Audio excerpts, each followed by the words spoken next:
Okay, this is going to be a video on how to do a reset of the modem and firewall. Obviously, if the modem and firewall are having problems, you may not be able to remote into the back office PC to do this. So this would be a video that you could use to help a manager do it over the phone. And I'll put an icon on the back office PC for the access to this PDU.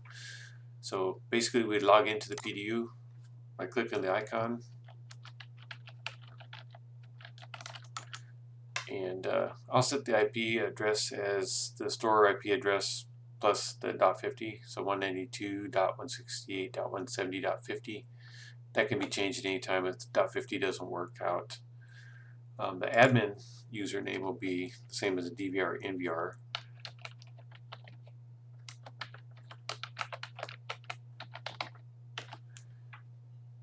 And that also, you can do different logins for different access levels. So I can have a different one for managers. They won't be able to do all the changes that are needed or can be done for configuration administration work.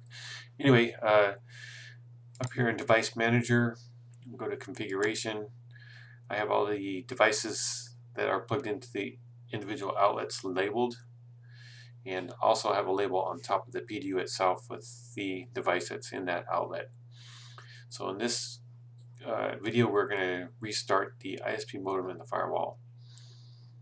So we can click on the ISP modem, and I have the startup for 1 second for the ISP modem, which means as soon as the outlet turns off, the outlet will come back on immediately for the ISP modem.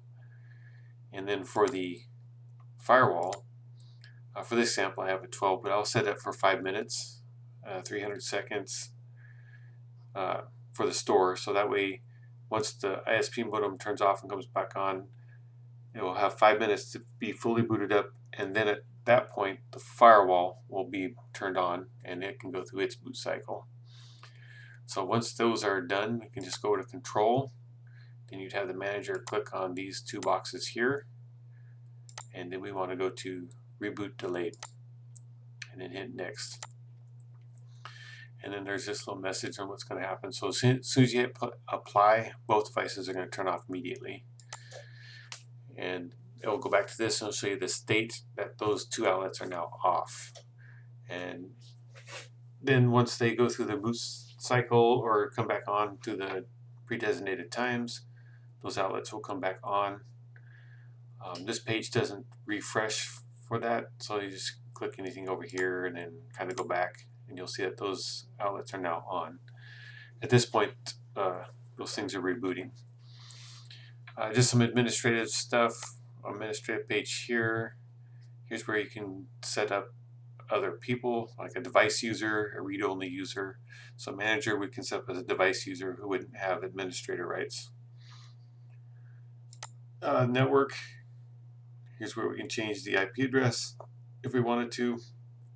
Like all these other things that this device can do and not really apply to us. Notifications for different events they can email out to the administrator that's on file, which this is the email, but I don't know that the firewall would allow those emails to go out. We'd have to do those settings anyway, but that would be something to do at a later time. And I believe that would be all. Oh yeah, here's the load. Right now there's nothing plugged into it, so there's no load, no amps. And if we wanted to see more information, we could set the thresholds here.